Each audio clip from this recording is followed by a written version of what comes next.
أعوذ بالله من الشيطان الرجيم. بسم الله الرحمن الرحيم.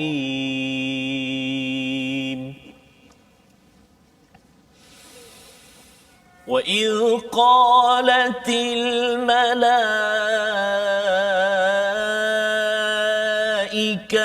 يا مريم إن الله اصطفاك وطهرك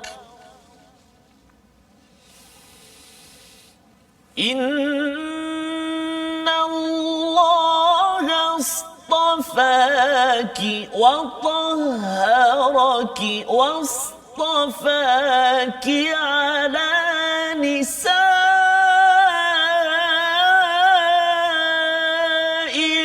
العالمين. صدق الله العظيم. Surahul Azim. Assalamualaikum warahmatullahi wabarakatuh. Alhamdulillah wassalatu wassalamu ala Rasulillah wa ala alihi wa man wala. Syada la ilaha illallah, syada Muhammadan abduhu wa rasuluh. Allahumma salli ala sayidina Muhammad wa ala alihi wa sahbihi ajma'in. Amma ba'du. Apa khabar tuan-tuan dan puan yang dirahmati Allah sekalian? Kita memanjatkan kesyukuran kita kepada Allah Subhanahu wa taala pada hari yang berbahagia ini. Kita diberi peluang untuk bersama-sama melihat, menatap bacaan Al-Quran dan mengulang kaji kefahaman daripada 5 halaman yang telah pun kita pelajari sebelum ini, pada halaman yang ke-55 sehingga ke-59. Dan sudah tentunya pada hari ini kita istimewa didatangkan khas untuk bersama dengan jemputan kita yang berbahagia, Ustaz Dr. Hamdi. Assalamualaikum Ustaz. Waalaikumsalam warahmatullahi. Dan juga bersama dengan Ustaz Tarmizi Abdul Rahman. Apa khabar Ustaz? Alhamdulillah Ustaz. Ya, terus ceria Ustaz ya. Alhamdulillah Ustaz. Hijau tak? Ya, bersama biru dan hitam. Biru. Masya-Allah. Ini warna-warna istimewa pada hari ini untuk kita melihat kepada tajuk ataupun perkongsian satu topik. Betul, ya. Kalau di muka surat ini sebenarnya topik-topik yang pelbagai, yang sebenarnya menjadi satu perbalahan sebenarnya di peringkat dunia, tetapi kita dibekalkan dengan kebenaran dan juga panduan daripada Allah Subhanahu Wa Taala yang kita ingin sama-sama tetapi yang ingin kita ikuti agar ia menjadi panduan kita di dunia ini hinggalah sampai ke akhirat nanti insya-Allah. Ya. Jadi kita mulakan dahulu majlis kita pada hari ini ya dengan Ummul Quran. Al-Fatihah dibacakan oleh Ustaz Tarmizi. Silakan Ustaz. Terima kasih Al-Fadhil Ustaz Tuan Fazrul yang saya kasihi, dan yang saya muliakan Al-Fadhil Ustaz Dr. Hamdi bin Ishaq daripada UKM, pensyarah pengurusi Jabatan Al-Quran Ustaz, ya. Di Fakulti Pengajian Al-Quran dan Al-Sunnah UKM, dan saya pasti sahabat-sahabat Al-Quran yang sedang berada di rumah, terutamanya sahabat-sahabat kita di Kelantan. Semalam kita datangkan atau kita bersama dengan Al-Fadhil Ustaz Prof Dr. Najib. Minggu lepas ya. Minggu lepas minggu lepas bersama dengan Dr. Najib juga dari Kelantan. Hari ini kita bersama lagi pada minggu ini dengan mutiara daripada negeri Kelantan yang berkhidmat di UKM, Al-Fadhil Ustaz Dr. Hamdi. Jadi sebelum saya baca ni Ustaz ni ramai daripada Kelantan dan Terengganu ni nampak Masya-Allah. Daripada Perak dengan negeri lain belum lagi ya. Nanti coming soon ya, bersama dengan tuan-tuan. Jadi sahabat-sahabat Al-Quran yang dikasihi Allah SWT sekalian, jemput untuk sama-sama sebarkan, klik butang share, sebarkan pengajian ulang kaji kita pada hari ini. Tambah-tambah lagi kita berada di penghulu segala hari-hari Jumaat yang barakah ini. Mudah-mudahan Allah Subhanahu Wa Taala rahmat kita, kurniakan barakah sekeliling keluarga kita, kehidupan kita insya-Allah. Mari kita sama-sama membaca Ummul Quran suratul Fatihah. Saya nak cuba baca pada hari ini Ustaz, ya, dengan bacaan ala ataupun mengikut Syekh Mahmud Khalil Al-Husari. 1% pun tak apalah. Ya, cubalah. Setakat ni saya nampak lebih 5%. Setakat ni lah. Okey, insya-Allah. Kita pastinya menanti bacaan suara emas daripada Al-Fadhil Ustaz Fazrul insya-Allah. Tak lama lagi insya-Allah. Okey. A'udzubillahi minasyaitonirrajim. بسم الله الرحمن الرحيم الحمد لله رب العالمين الرحمن الرحيم مالك يوم الدين إياك نعبد وإياك نستعين اهدنا الصراط المستقيم صراط الذين أنعمت عليهم غير المغضوب عليهم ولا الضالين آمين. Amin amin ya rabbal alamin. Terima kasih diucapkan pada Ustaz Tarmizi memulakan perkongsian kita pada hari ini bersama dengan Dr. Hamdi Ishak daripada Universiti Kebangsaan Malaysia untuk kita membicarakan, untuk kita melihat kembali kepada halaman yang ke-55 surah Ali Imran, surah yang ketiga Az-Zahrawain diberikan gelaran kerana ia banyak panduan-panduan indah untuk kita jadikan sebagai panduan perjalanan kita menuju ke syurga Allah Subhanahu Wa Taala. Jadi sebelum kita pergi lebih jauh lagi, kita ingin bersama dengan Dr. Hamdi Ishak berkaitan dengan surah Ali Imran untuk memberikan gambaran luas tentang surah ini. 200 ayat madaniyah, apakah sebenarnya yang ditekankan, terutama bila bercakap tentang halaman 55 hingga 59 khususnya, tetapi secara amnya surah Ali Imran ini berbanding dengan surah Al-Baqarah, apakah kepentingan dalam kehidupan kita? Jadi dipersilakan doktor. Terima kasih. Assalamualaikum warahmatullahi taala wabarakatuh. Waalaikumsalam. Alhamdulillah rabbil alamin wassalatu wassalamu ala asyrafil anbiya wal mursalin wa ala alihi wasahbihi ajma'in. Tuan Fazrul, Ustaz Amizi, tuan-tuan dan puan-puan yang dirahmati Allah sekalian. Hari ini kita akan bincangkan tentang ayat 38 hingga lebih kurang 77, begitulah. Berkaitan dengan, jadi ayat yang kita akan bincang hari ini ni, dia berkaitan dengan ayat sebelumnya, iaitu suatu dalam surah Ali Imran. Ali Imran itu maknanya keluarga Imran, Ali Imran, tentang asas. Dalam sebelum ini dibincangkan tentang asas akidah dalam Islam, iaitu tentang keimanan, ketaatan kepada Allah Subhanahu Wa Taala dan juga kepada Rasulnya. Allah memberi peringatan tentang kekuasaan Allah Subhanahu Wa Taala dan cara nak mencintai Allah, iaitu dengan mengikut Rasulnya. Sebab orang-orang Yahudi dalam surah Ali Imran ini dia lebih fokus pada orang Nasara. Kalau dalam surah Baqarah pada orang Yahudi. Yeah. Dalam surah Ali Imran ini kisah untuk menyanggah orang-orang Nasara. Jadi ketika orang Yahudi Nasara ni, mereka mengaku mereka tu anak Tuhan. Bila jumpa dengan Rasulullah, mereka kata, satu contoh Ka'b bin Ashraf pernah jumpa dengan Rasulullah ketika didakwah oleh Rasulullah. Mereka kata, kami ni anak-anak Tuhan. Kami ini dikasihi, kami ini kekasihnya. Lalu Allah tu menyanggah mereka, turun ayat, Qul in kuntum tuhibbunallah fattabi'uni. Yuhibbukumullah wa yaghfir lakum dzunubakum. Kalau kamu betul-betul kamu mengasihi Allah, ikut aku. Katakanlah wahai Muhammad, kalau kamu betul pada mereka tu, kalau kamu betul mengasihi Allah, ikut aku sebab kamu tahu aku ni bawa perkara yang betul. Tapi mereka tolak jugalah. Kemudian ayat seterusnya tu, ni ayat yang 33 sebelum ni kan, dalam muka surat sebelum. Qul ati'ullah wa ati'ur rasul. Katakanlah wahai Muhammad, taatlah Allah, taatlah Rasul. Kerana apa? Kerana Rasul-Rasul ni bukan manusia yang biasa-biasa. Bukan orang biasa, tapi merupakan pilihan daripada Allah Subhanahu Wa Taala. Begitu juga selepas ayat itu, ayat ke-33 tu, innallaha astafa Adam wa Nuhan wa ala Ibrahim wa ala Imran 'alal alamin, ayat 33.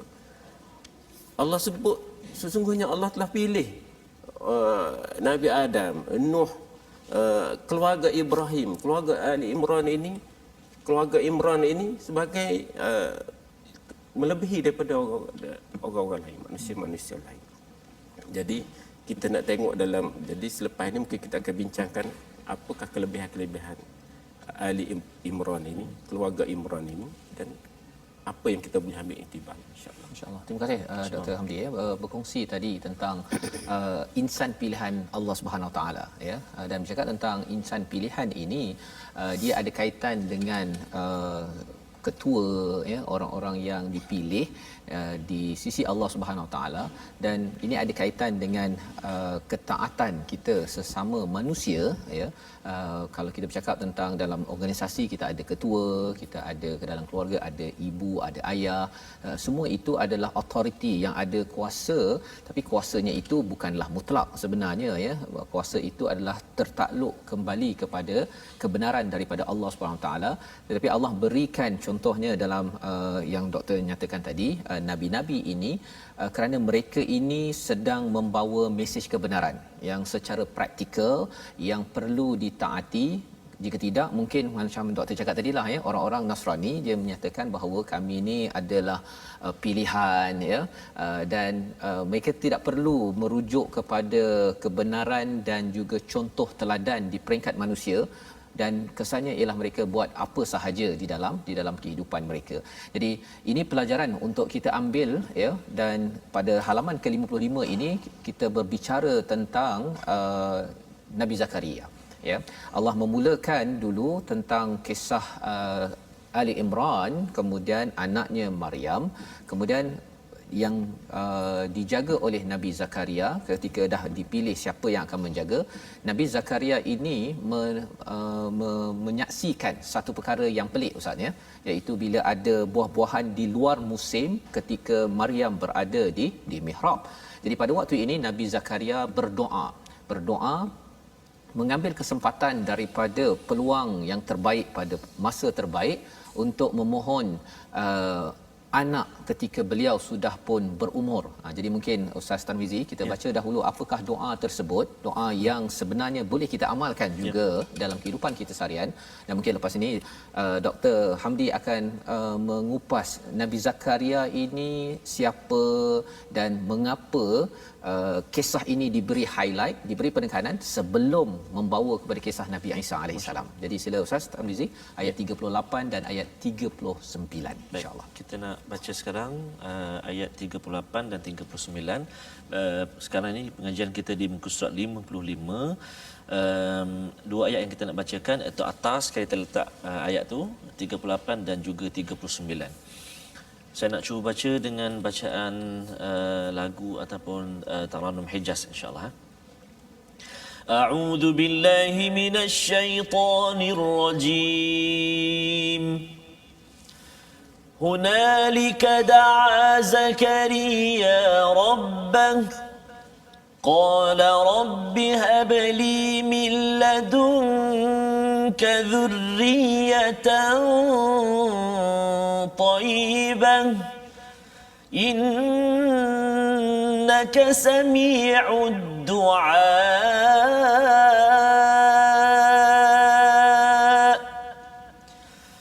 فنادته الملائكة وهو قائم يصلي في المحراب أن الله يبشرك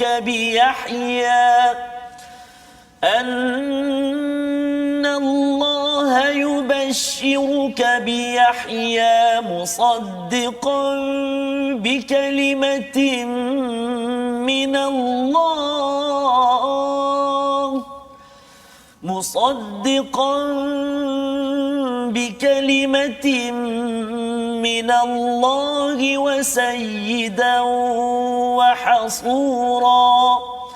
وسيدا وحصورا ونبيا من الصالحين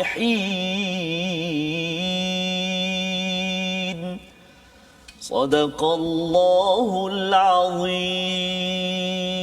Surah Al-Azim ayat 38, di sanalah Zakaria berdoa kepada Tuhannya, dia berkata, ya Tuhanku, berilah aku keturunan yang baik dari sisimu, sesungguhnya Engkau Maha mendengar doa. Ketika dalam peluang terbaik, masa terbaik, lokasi terbaik, Nabi Zakaria berdoa. Kali ini Nabi Zakaria bukan berdoa meminta rumah, ya, tidak minta kereta yang ada apa Ustaz? Kereta ada ke waktu itu? Bukan kereta lah, nak minta kuda pada waktu itu, ya, ataupun nak minta istana yang besar, tetapi yang dimintanya adalah keturunan yang baik, ya. Jadi nak mohon kepada Dr. Hamdi untuk mengupas siapa Nabi Zakaria dan mengapa Nabi Zakaria mohon anak berbanding dengan minta perkara lain.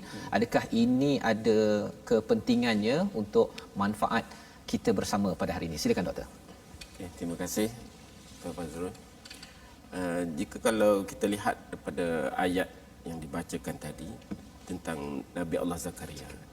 Nabi Allah Zakaria ini adalah seorang Nabi dan Rasul yang kita wajib percayalah, antara 25 orang Rasul yang wajib dipercayai, kerana disebutkan kisah dia tu dalam Al-Quran, dan beliau merupakan salah seorang daripada Bani Israel yang mempunyai nasab keturunan, kalau kita lihat dalam tafsir, keturunan Nabi Daud alaihissalam. Dan beliau juga merupakan seorang tukang kayu. Ada satu hadis Nabi sallallahu alaihi wasallam sebut, kana Zakaria najjar. Dia seorang tukang mungkin orang tanya baginda Rasulullah kata tukang kayu. Maknanya semua Nabi dan Rasul ni bekerja. Kan? Itu poin utama ni. Nabi-Nabi, Rasul semua bekerja. Dia tak ada yang duduk saja, tak ada. Hatta baginda Rasulullah sallallahu alaihi wasallam pun daripada kecil lagi dah bekerja, dah memelihara kambing. Kemudian dah dewasa berniaga. Jadi kalau kita lihat kenapa baginda Nabi Zakaria ni memilih untuk memohon doa, kan? Sebab ni fitrah manusia juga. Fitrah manusia ni, kita ni biasanya fitrah manusia nak kepada anak. Kan? Itu fitrah manusia lah. Ada orang yang jarang orang tak mahu anak. Kan? Jadi kalau tak ada anak ni jadi sesuatu yang ganjil tu. Kan? Kemudian ada Allah yang kurniakan anak yang ramai, 10, 12 anak. Kan? Ada orang yang Allah bagi seorang. Ada yang tak ada anak. Kan? Jadi ini semua adalah fitrah manusia. Jadi sebagai seorang Nabi dan Rasul, Nabi Allah Zakaria ini, baginda nak anak yang zuriat yang meneruskan tugas baginda lah, sebagai seorang Nabi dan Rasul. Sebab itu dia, kalau kita tengok kisah Nabi Allah Zakaria ini banyak disebut lebih detail dalam surah Maryam dan surah Al-Anbiya, kan. Dan doa-doa dia pun banyaklah. Dalam ayat ini dia sebut qala rabbi habli min ladunka zurriyatan thayyibatan. Dia minta zuriat. Minta zuriat yang baik. Dalam surah Al-Anbiya dia kata la tazarni fardan wa anta khairul warisin. Kan. Jadi doa-doa tu boleh digunakan lah kita, kalau kita nak gunakan doa daripada ayat-ayat Quran ini, kalau untuk dapatkan zuriat dan sebagainya, kita boleh berdoa gunakan doa-doa yang disebut dalam Al-Quran. Kita dapat pahala baca Al-Quran, dan juga kita mudah-mudahan Allah makbulkan doa kita lah. Ya, amin. Jadi bila baginda tengok pada Maryam begitu karamah, kelebihan, kemuliaan yang diberikan oleh Allah Subhanahu Wa Taala kepada Maryam, maka dia pun rasa dalam hati dia nak sama macam bagaimana, kalau boleh nak anak yang sama lah. Kita pun macam tu, kan. Nabi dan Rasul pun dia dapat peringatan daripada begitu juga. Dia tengok peristiwa jadi peringatan kepada dia nak kepada Nabi. Sebab tu ayat tu hunalika da'a Zakaria rabbahu. Bila hunalika tu dia kata ai fi zalikal waqt allazi ra'a fi karamatullah li Maryam. Mana bila saja dia tengok tu pada ketika itu, bila tengok je dia tu berdoa. tengok peristiwa tu Hunalika. berasa terus berdoa. Jadi kita pun pengajaran untuk kita juga kan. Tengok perkara-perkara yang kita rasa yang baik, yang kalau kita dapat apa semua, maka kita boleh berdoa pada ketika itu. Supaya kita dapat mana kalau kita tengok benda perkara yang boleh memberi kesan pada kita, terus kita berdoa kepada Allah SWT. Minta juga. Minta dengan bersungguh-sungguh. Bukan main-main lah. Ada juga orang berdoa tapi sambil lewa. Sambil berjalan. Baca doa ya Allah tapi sambil berjalan, sambil bersembang.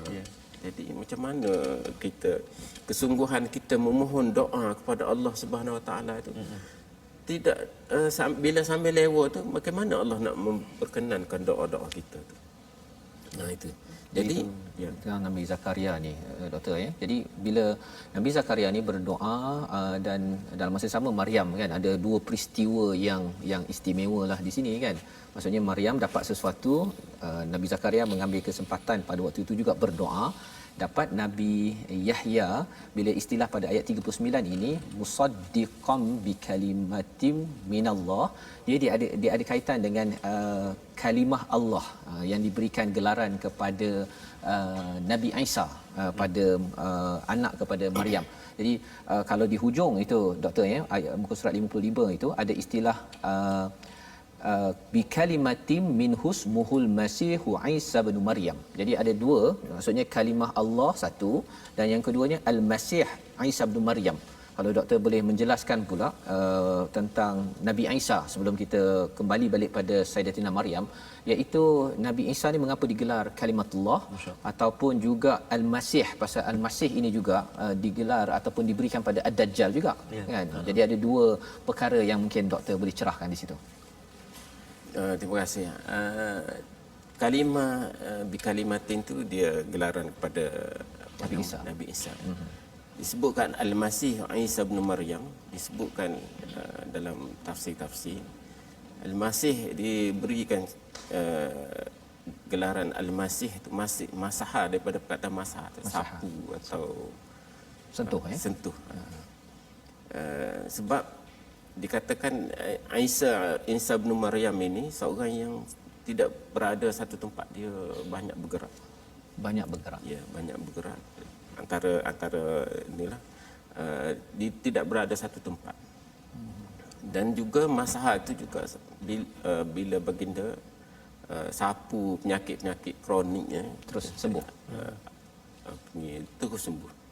Orang sakit sopak, sakit buta dan sebagainya bila disapu sembuh. Al-Masih pada Ad-Dajjal pun sama juga kan. Kita ada doa Allahumma inna na'udzubika min azabil qabr. Allahumma inna na'udzubika min azabil qabr wa min azabin nar wa min fitnatil mahya wal mamat wa a'udzubika min fitnatil mahya Masih Dajjal. Al-Masih juga. Sebab Al-Masih tu pun Dajjal pun sama juga, dia bergerak juga. Dia tidak berada satu tempat. Dan ada satu ada pandangan juga mengatakan bahawa sebab dia ada satu sebelah mata dia tu macam tertutup, masih macam terhapus sebab sebahagian daripada mata dia. Jadi satu daripada matanya masah kan, macam tak berapa nak ada dengan kening dengan apa, tak ada. Jadi dia tu disebutkan Al-Masih. Okey, maksudnya masaha itu maksudnya sentuh ataupun sapu tadi. Kalau untuk Nabi Isa tu sentuh baik dengan izin Allah. Ya, dengan izin. Kalau Dajjal tadi dia ada kaitan dengan sentuh ke ataupun pasal dia tak ada sebab dia bentuk fizikal dia. Okey, fizikalnya itu yang matanya sebelah itu. Ya, matanya sebelah tu seperti macam hilang begitu. Okey. Jadi apa kaitan Al-Masih dengan mata sebelah tak nampak tu? Itu gelaran kepada Ad-Dajjal. Okey, Al-Masih juga kepada Isa. Jadi kalau sebut perkataan bagi saya kalau guna Al-Masih tu Al-Masih mana? Kena tanyalah. Okey. Okey, masya-Allah. Jadi itu adalah penerangan tentang latar belakang Nabi Isa alaihi salam menjadi seorang insan yang amat istimewa kerana tidak ada ayah, ya. Tetapi bila kita melihat kepada halaman yang akan datang nanti, kita akan melihat satu persatu penerangan tentang siapakah ibu kepada Nabi Isa, dan kita ingin berehat sebentar untuk kita minum-minum bagi tuan-tuan yang berada di rumah. Kita kembali semula berehat untuk kita mengikuti lanjut tentang Sayyidina Maryam dan apakah kepentingan kisah Nabi Isa yang panjang dalam surah Ali Imran ini. Baik, Quran Time, baca, faham, amal, insya-Allah.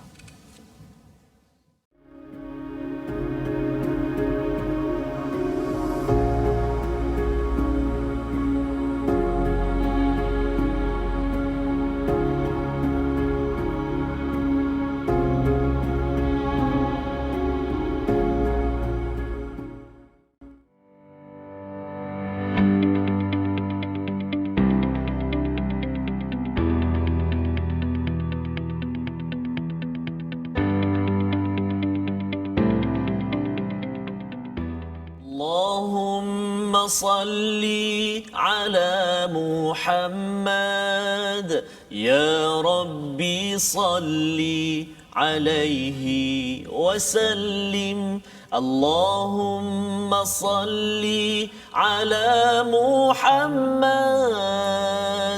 يا ربي صل عليه وسلم Allahumma salli ala sayyidina Muhammadin wa ala ali sayyidina Muhammad. Alhamdulillah, bertemu kembali kita sahabat-sahabat Al-Quran yang dikasihi Allah Subhanahu Wa Taala sekalian dalam My Quran Time. Seperti biasa, hari Jumaat ini, penghulu segala hari ini, perbanyakkanlah lidah kita menyebut ucapan salawat dan salam kepada junjungan besar kekasih kita yang kita sangat-sangat rindui dan kita amat-amat mendambakan syafaat baginda Nabi sallallahu alaihi wa ala alihi wasallam. Dalam satu hadis daripada Abu Umamah radhiyallahu an, bahawa Nabi sallallahu alaihi wa ala alihi wasallam bersabda, maksudnya, perbanyakkanlah berselawat ke atasku pada setiap hari Jumaat. Sesungguhnya selawat yang dibaca oleh umatku akan dibentangkan kepadaku pada setiap hari Jumaat. Barang siapa yang paling banyak berselawat ke atasku, maka dia akan berada paling hampir denganku di dalam syurga. Hadis yang ke-5995 daripada Imam Al-Baihaqi. Subhanallah. Sangat begitu istimewa sekali saat orang yang banyak berselawat, tambah-tambah lagi di hari Jumaat ini. Dan kalau bagi kaum ayah yang ke masjid pada hari Jumaat, selalu diingatkan oleh Bilal antaranya kan, perbanyakkan ucapan selawat dan salam. Kalau sekarang ni kena beratur panjang tu Ustaz. Betul, Ustaz. Maksudnya sambil beratur. Sambil beratur boleh lah Ustaz. Allahumma salli alaihi wasallam. Kalau zaman sekarang ni, kalau zaman ini kita mengingat kepada Nabi sallallahu alaihi wasallam, dia lebih kurang kalau kita guna Instagram Ustaz. Subhanallah. Ingat dia Tarmizi Abdul Rahman, kita tag je. Ustaz Tarmizi pun kalau kita kata tag Ustaz, ada jersey lebih ke Ustaz, contohnya kan. Ustaz pun rasa kan, consider lah ini bahawa okeylah nanti akan disusunkan tiga lain kan. Itu baru tag. Betul, ingat Ustaz Tirmizi ya, apabila kita ingat kepada Nabi sallallahu alaihi wasallam, pasal kita tak pakai Instagram lah Ustaz ya, kita pakai dengan selawat ini. Sebenarnya Nabi sallallahu alaihi wasallam mengingat ya, dan moga-moga kita menjadi ummah yang dikenali bila sampai di akhirat nanti. Betul Ustaz ya. Sebut kepada Ustaz, sebut tag tadi. Kita nak ajak sahabat-sahabat kita untuk tag dengan program kita. Iaitulah di platform rasmi kita, sahabat-sahabat kita semuanya. Kita ada FB, kita ada YouTube dan kita ada Instagram. Kalau di Facebook itu kita ada dua Facebook kita yang boleh kita bersama bergabung, iaitu yang pertama Sahabah Al-Quran My #Quran Time, dan yang kedua My #Quran Time. Sahabat-sahabat semua boleh ulang kaji pengajian kita di YouTube kita My #Quran Time Official, dan juga boleh tag kita orang. Boleh tag My Quran Time Official di Instagram kita My Quran Time Official.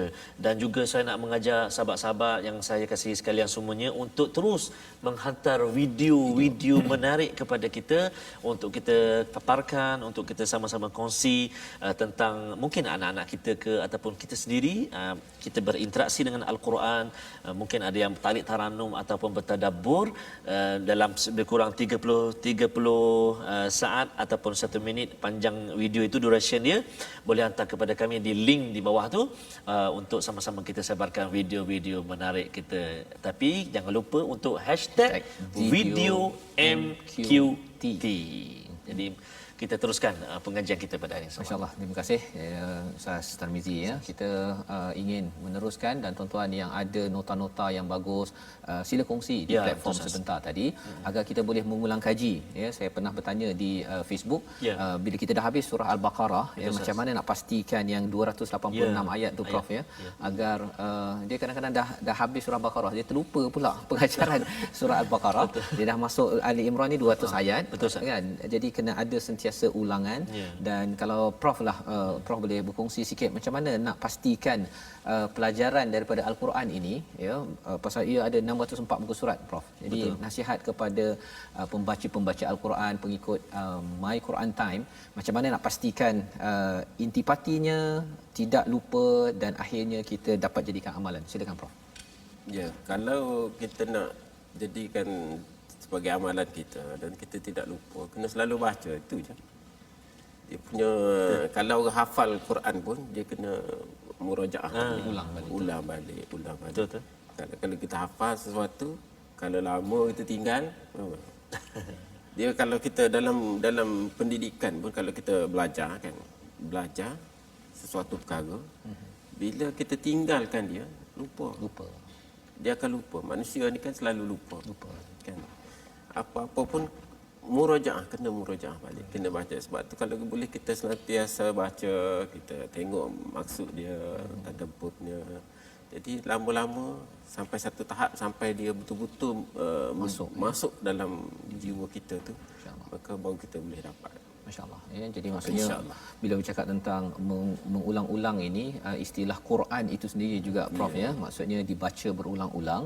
Dan mungkin kalau kembali balik kita kepada Nabi Zakaria sebentar tadi, doktor sudah menjelaskan siapa beliau, apa pelajaran amalan yang boleh kita ambil ya, bagi saya, bagi tuan-tuan yang berada di rumah. Kita nak dengar daripada Dr. Hamdi. Silakan. Okey. Dalam kisah Nabi Allah Zakaria ni, kita lihat bagaimana Nabi Allah Zakaria ni tidak pernah putus asa. Ya, masya-Allah. Kan?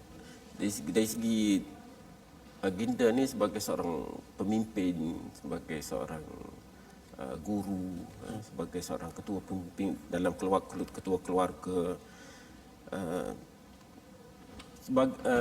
dia tidak pernah putus asa dan sentiasa berdoa. Itu perkara yang kita sebagai ketua atau kalau sebagai pemimpin atau siapa saja kita, dalam kehidupan ni, kebergantungan kita kepada Allah Subhanahu Wa Taala sebesar mana keperluan kita, sesuai atau tidak, apa hikmahnya kita tak tahu apa semua, tapi kita kena usaha. Selepas usaha kita berdoa, kemudian kita serah pada Allah Subhanahu Wa Taala. Kan? Sebab tu doa tu suatu ibadah. Rasulullah sallallahu alaihi wasallam bersabda, ad-du'a huwal ibadah. Doa tu pun dah ibadah dah. Kan? Jadi kena banyak, dan kita tengok banyak ayat-ayat Al-Quran yang suruh kita berdoa dan memohon pada Allah Subhanahu Wa Taala.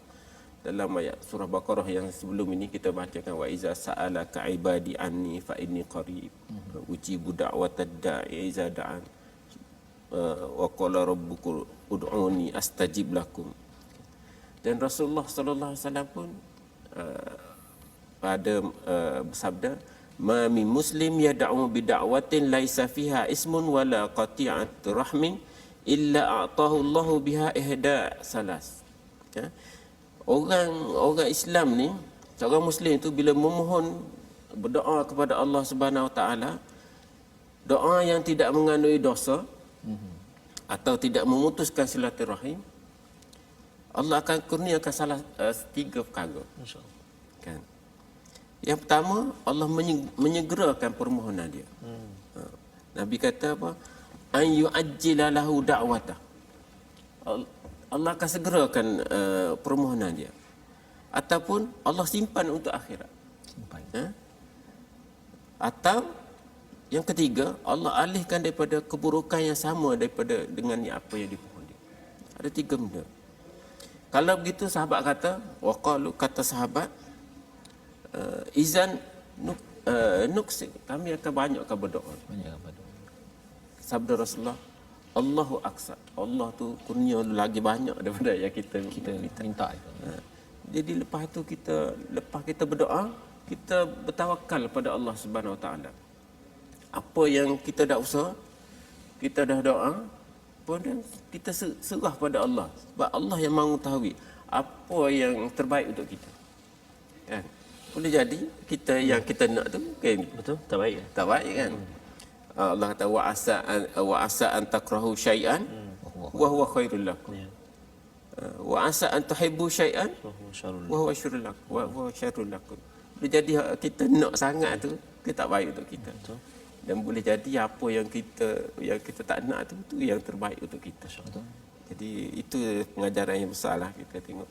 Dan begitulah Nabi Allah Zakaria tu begitu tawakal dia kepada Allah Subhanahu Wa Taala. Tawakal. Jadi itu pelajaran yang kita boleh ambil, tuan-tuan dan puan dimati Allah sekalian, iaitu kita banyak berdoa, dan 3 poin yang doktor kongsikan daripada hadis tadi, iaitu doa ini kalau bukan untuk dosa, ya, bukan untuk maksiat, maka sama ada disegerakan ataupun dibawa ke akhirat. Dan juga yang ketiga, dibawa ke akhirat ni lebih kurang kita transfer, ya, pahala kita ke akaun akhirat kita. Bagi setengah orang mungkin kata saya perlukan sekarang, tapi sebenarnya Allah yang lebih mengetahui mana yang lebih bagus untuk kita. Dan yang ketiganya, dialihkan keburukan demi keburukan, ya, yang boleh berlaku berbanding dengan doa yang kita minta tadi. Jadi 3 perkara itu pelajaran kita. Dan kalau kita teruskan dengan kisah Nabi Isa pada ayat 52, setelah kita melihat pelbagai mukjizat yang disampaikan pada ayat 49, pada ayat 52 Nabi Isa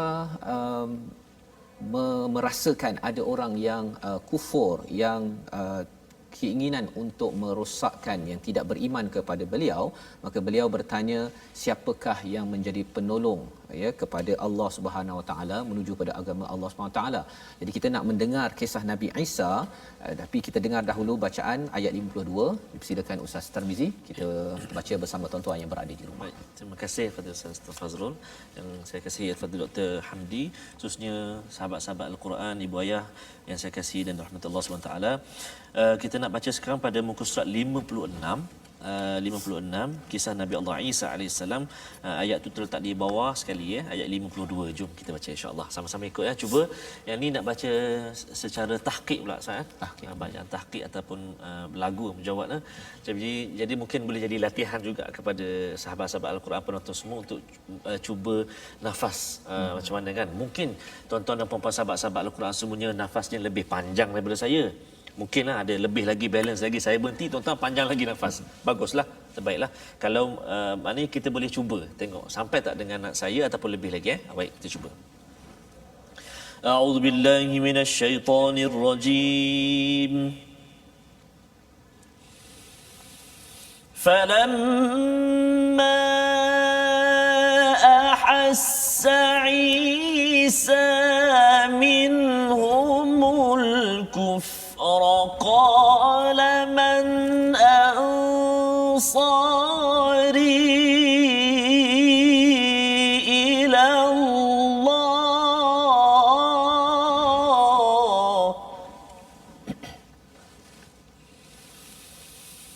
قال الحواريون نحن أنصار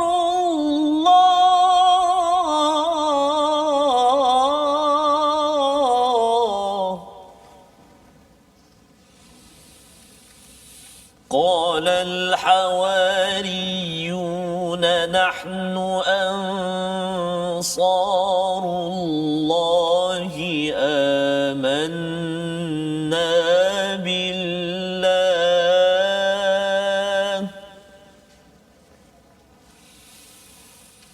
آمنا بالله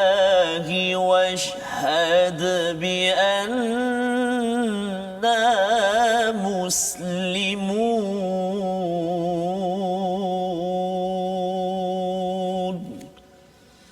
صدق الله العظيم. Surah Al-Azim pada ayat 52, maka ketika Nabi Isa merasakan keingkaran mereka daripada kalangan Bani Israel, dia berkata, siapakah yang akan menjadi penolongku untuk menegakkan agama Allah Subhanahu Wa Taala? Para Hawariyun, sahabat setianya menjawab, kamilah penolong agama Allah, kami beriman kepada Allah dan saksikanlah bahawa kami adalah orang-orang yang menyerah diri muslimun, yang digunakan pada hujung ayat 52. Jadi tuan-tuan dan puan mati Allah sekalian, kita berpindah kepada kisah Isa anak kepada Maryam, Isa ibnu Maryam. Dan bila kita melihat kepada ayat yang kita baca sebentar tadi, Nabi Isa merasakan ada di kalangan Bani Israel ini yang ingkar belut, Ustaz ya. Yang beliau bertanya siapa yang akan menjadi penolong Hawariyun ini yang akan menolong agama Allah Subhanahu Wa Taala. Jadi di sini mungkin doktor boleh cerahkan lagi kepada saya, kepada penonton yang berada di rumah, iaitu Nabi Isa ini, keimanan kepadanya ini mengapa ia amat penting, dan bila bercakap tentang istilah washhad bi anna muslimun, maksudnya Nabi Isa ini beragama Islam ataupun orang Kristian kata ini sebenarnya Nabi Isa ni milik orang Kristian. Mengapa dia sampai jadi begitu sekali, Ustaz? Silakan. Okay, terima kasih. Nabi Isa ni dia membawa risalah sama seperti risalah-risalah yang sebelum. Seperti mana risalah Nabi Adam, risalah yang dibawa oleh Nabi-Nabi Nuh, Ibrahim, semua. Jadi dalam ayat ini menjelaskan bahawa Nabi Isa ini membawa risalah yang sama. Sebab itu bila orang-orang Nasara mengatakan bahawa Nabi Isa ini sebagai Tuhan. Kalau kita lihat ayat yang ke-59 tu kata inna masala Isa indallah kama sali Adam. Khalaqahu min turab thumma qala lahu kun fayakun. Nabi Isa ni bila orang Yahudi atau orang Nasara mengatakan bahawa Nabi Isa ni Tuhan. Kerana apa? Kerana dia tak lahir daripada biasa, dia kata. Kan? Dia tak ada apa-apa. Sebab tu Allah sebut dalam ayat ini inna masala Isa indallah kama sali Adam. Sama macam kejadian Adam. Bahkan Nabi Adam tidak ada bapa, tidak ada ibu. Kan? Tentu lebih sukar lagi daripada yang Nabi Isa ini lahir daripada ada ibu, tak ada bapanya. Ini bapa tak ada, ibu tak ada. Khalaqahu min turab, diciptakan daripada tanah lagi. Kan? Jadi kalau kamu nak mengatakan bahawa Nabi Isa itu Tuhan sebab kelebihan-kelebihan dia, kan? Bagaimana, kenapa tidak mengatakan Nabi Adam sebagai Tuhan? Kan? Perbandingan. Jadi ini menolak teruslah. Jadi Nabi Isa ini bawa sama membawa risalah yang sama seperti mana yang dibawa oleh Nabi Adam, nabi-nabi yang seterusnya. Dan mereka ini semua membawa kepada tunduk patuh kepada perintah Allah. Islam tu maksudnya tunduk patuh kepada Allah Subhanahu Wa Taala. Sebab tu washhad bi anna muslimun, kami dan bersaksi bahawa kami ini orang yang tunduk, menyerah diri, tunduk patuh kepada perintah Allah Subhanahu Wa Taala. Itu yang dikata washhad bi anna muslimun. Kalau kita lihat sebenarnya satu benda yang ajaibkan dalam Quran kan, bila Allah sebut inna masala Isa indallah kama sali Adam. Dia sebut Quran, kalau kita tengok dia punya apa nama dalam inteks dia kan 25 kali Isa, Adam pun 25 kali. Oh ya ke? Subhanallah. Masya-Allah. Masya-Allah. Gitu sekali bila Allah dalam Quran ni bila sebut seumpama memang dia akan sama. Masya-Allah. disebut dalam Quran pun sama. Jadi doktor ya, bila melihat kepada tema konteks surah Al-Baqarah ya, di mana Bani Israel ini dia taksub kepada kaumnya kan, taksub pada kaumnya maka dia tersasar. Dalam surah Ali Imran ini taksub kepada Nabi Isa ya, pasal ada kelebihan, dia punya poin ni kelebihan, maka dia tersasar. Jadi adakah sebenarnya pelajaran daripada surah Ali Imran ni, terutama kisah Nabi Isa ni, taksub pada perkara yang pelik-pelik ni dia sebenarnya tak boleh, ataupun apa panduan sebenarnya, terutama pada ayat yang ke-60 itu, al-haqqu mir rabbika fala takum minal mumtarin ya, iaitu pada ayat 60, kebenaran itu daripada Tuhanmu, oleh itu janganlah engkau Muhammad termasuk dalam kalangan orang-orang yang ragu. Jadi mungkin doktor boleh cerahkan sikit tentang apa yang memanglah bila saya baca surah Al-Imran ke surah Al-Baqarah, ini orang Yahudi ni, ni orang Nasrani ni kan, tapi apa pelajaran untuk diamalkan oleh saya yang beragama Islam yang baca surah Al-Imran ini? Ya. Sebenarnya samalah bila dia betul yang itu, bila kita terlalu ta'assub kan. Ta'assub. Sebab perkara tu perkara yang luar biasa. Luar biasa. Kan, luar biasa. Bila luar biasa terlalu mengagungkan sesuatu sehingga menganggap dia tu lebih daripada yang tidak sepatutnya. Tidak sepatutnya. Kan. Orang kalau terlampau, sebab tu kita tidak boleh terlalu mengagung-agungkan manusia. Kan.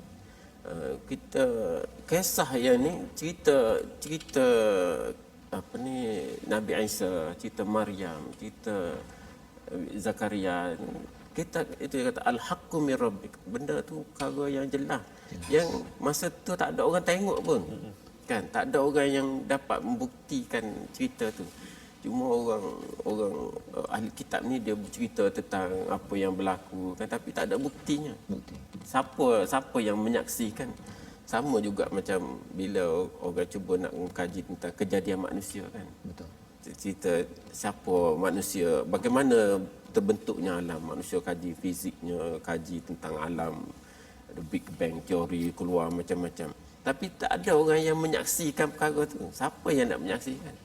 Jadi sebab tu Al-Quran tu Allah Subhanahu Wa Taala yang menyaksikan benda. Dia yang boleh menguji.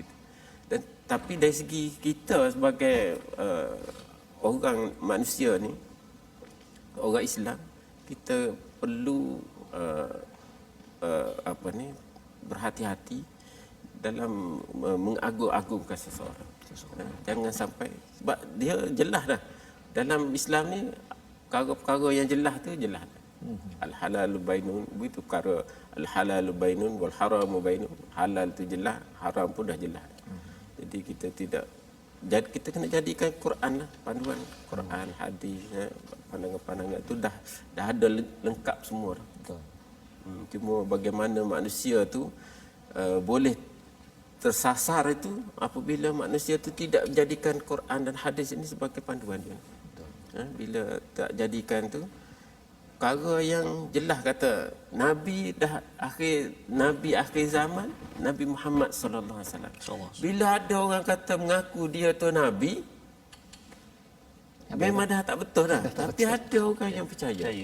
Nabi Melayu apa ada, Nabi bangsa ni pun ada. Jadi bila ada orang mengaku sesuatu dan dia boleh buat sesuatu yang ajaib. Sesuatu yang ajaib. Boleh menyembuhkan orang sakit. Walau bagaimanapun kena tengok pada syariat. Kalau Allah dah Nabi dah akhir, tak ada dah Nabi yang sebelum. Bagaimana hebat manusia ni pun, dia tu manusia lah. Dia bukan Nabi sebab tak ada dah. Betul. Jadi ayat 60 ini memang penting Ustaz ya, sebagai panduan untuk mengelakkan daripada kita ini terpesong ataupun taksub pada perkara yang salah ya. Apabila Allah menyatakan pastikan kebenaran itu al-haqqu mir rabbik ya, pasal Allah lah yang menyaksikan kebenaran segala-galanya, bukannya manusia, sehingga kan kita mudah untuk memberi peluang hati kita dikuasai oleh kehebatan-kehebatan itu, padahal sebenarnya hati ini adalah untuk Allah Subhanahu Wa Taala. Dan kalau kita melihat hasil ataupun perkara ini, kisah ini adalah amat penting ya. nak minta kepada Ustaz Tamizi membaca ayat 62 Ustaz ya. Pendek saja ayat ini untuk menjadi sebagai satu kesimpulan kepada kita agar kisah-kisah yang ada tokoh-tokoh yang ada, cerita-cerita yang ada, ia sebenarnya adalah untuk membawa kepada kebenaran, bukannya untuk kita mengidolakan sehingga taksub kepada seseorang. Silakan Ustaz untuk kita baca dan kemudian mungkin Ustaz boleh kongsikan kesimpulan akhir daripada perbincangan kita pada hari ini. Masih pada Ustaz Fazrul. Kita nak baca ayat 62 di muka surat 58 sekarang ini. Ayat dia ada 2 kali tempat waqaf jim 1 2 dan waqaf tam yang terakhir yang ayat penghujung ayat kita baca insya-Allah. A'udzu billahi minasyaitonir rajim. Inna hadza lahuwal qasasul haqq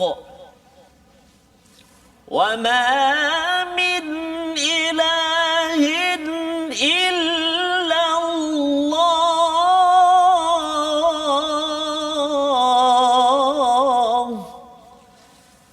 wa inna Allaha lahuwal azizul hakim.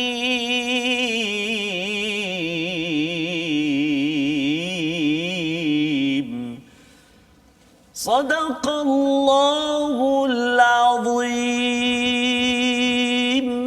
Sesungguhnya ini adalah kisah yang benar, tidak ada Tuhan selain Allah dan sesungguhnya Allah Maha Perkasa lagi Maha Bijaksana. Untuk kita sentiasa memberi fokus bahawa Allah menyaksikan, berkuasa, mencipta segala-galanya dengan penuh bijaksana dan kebenaran itu datang daripada Tuhan. Janganlah sampai kisah-kisah ataupun peristiwa-peristiwa pelik itu kita beri ketaksuban, kepercayaan kepada makhluk tetapi kepada Allah, la ilaha illallah. Jadi 1 minit kesimpulan akhir doktor kepada penonton yang di rumah, bagaimana untuk memahami dan juga mengamalkan apa yang kita bincangkan sebentar tadi. Silakan. Secara keseluruhannya perbincangan kita pada pagi ini, tengah hari inilah, Yes. kan, tengah hari ini, iaitu dalam Al-Quran ini kisah-kisah yang dikemukakan oleh Al-Quran itu memang kisah-kisah yang benar. Dan ada banyak pengajaran yang kita dapat daripada kisah-kisah tersebut untuk perjalanan hidup kita dalam kehidupan ini. Di samping perkara yang asas yang nak diceritakan bahawa mereka ini, kisah-kisah ini sebenarnya nak menceritakan tentang ketauhidan kepada Allah Subhanahu Wa Taala. Jangan ragu-ragu. Jangan ragu-ragu kepada apa yang Allah bawa. Ya. Sebenarnya itu semua nak membawa kita kepada jalan yang daripada surah yang pertama kita bacakan. Ihdinas siratal mustaqim. Nak bawakan kita kepada jalan yang sebenarnya. Untuk kita bawa kita kepada yang jalan yang betul, yang akhirnya membawa kita kepada kebahagiaan hidup di dunia dan juga di akhirat. Amin. InsyaAllah. Terima kasih diucapkan pada doktor sebagai kesimpulan daripada apa kisah-kisah yang ada dalam surah Al-Imran setakat ini, dan kita akan menyambung lagi pengajian kita pada minggu hadapan dan kita ingin memohon pada Allah Subhanahu Wa Taala agar Allah mudahkan pemahaman pengamalan kita selepas ini. Saya persilakan Dr. Hamdi untuk membacakan, memimpin doa diaminkan oleh tuan-tuan yang berada di rumah. Silakan. Bismillahirrahmanirrahim. Alhamdulillah rabbil alamin wassalatu wassalamu ala asyrafil anbiya wal mursalin. Amin. Wa ala alihi wa sahbihi ajma'in. Allahumma inna nas'aluka ridhaka wal jannah wa na'udzu bika min sakhatika wan nar. Amin. Allahumma innaka 'afuwun karim tuhibbul 'afwa fa'fu 'anna. Amin. Wa an walidina wa li jami'il muslimina wal muslimat wal mu'minina wal mu'minat al ahya'i minhum wal amwat. ربنا ظلمنا أنفسنا وإن لم تغفر لنا وترحمنا لنكونن من الخاسرين. Amin ya Rabb. ربنا لا تزغ قلوبنا بعد إذ هديتنا وهب لنا من لدنك رحمة إنك أنت الوهاب. Amin. Ya Allah, ya Tuhan kami, terimalah doa dan amalan kami. Amin. Sesungguhnya Engkaulah yang Maha mendengar lagi Maha mengetahui. Amin. Ya Allah, ya Tuhan kami, terimalah taubat kami. Amin. Sesungguhnya Engkaulah yang Maha menerima taubat, Amin. menerima, lagi Maha mengasihani. Amin. tunjukkanlah dan bimbinglah kami kepada kebenaran. Amin. Dan bimbinglah kami kepada jalan kebenaran dengan berkat Al-Quran. Amin. Rabbana zalamna anfusana wa illam taghfir lana wa tarhamna lanakunanna minal khasirin. Amin.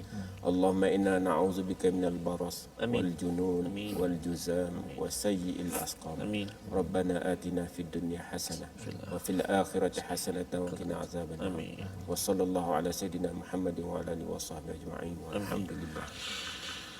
Taqabbalallah minna. Amin wa minkum taqabbal ya karim. Amin amin ya rabbal alamin. Moga-moga Allah mengabulkan doa yang diaminkan oleh tuan-tuan yang berada di rumah, dan insya-Allah kita meneruskan perjuangan semangat pada hari ini, hari Jumaat yang penuh barakah. Saya menyeru kepada tuan-tuan untuk terus menyokong kepada perjuangan Wakaf untuk Ummah, ya, satu platform yang kesekian kalinya kita ingin bersama-sama membawa mesej kebenaran, cahaya kebenaran daripada Al-Quran ini ke seluruh dunia, ya, dengan tuan-tuan boleh menyumbang dan kita bersama-sama, ya, kita bersama-sama memberi maklumat ini kepada dunia bahawa hidayah ini perlu kita pegang betul-betul agar kita tidak tersasar dalam perjalanan menuju syurga Allah Subhanahu Wa Taala. Kita akan bersama insya-Allah lagi pada bila Ustaz, pada jam 5 petang, ya, dan pada jam 10 malam, 6 pagi. Program ini dibawakan oleh Mufaz. My Quran Time, baca, faham, amal.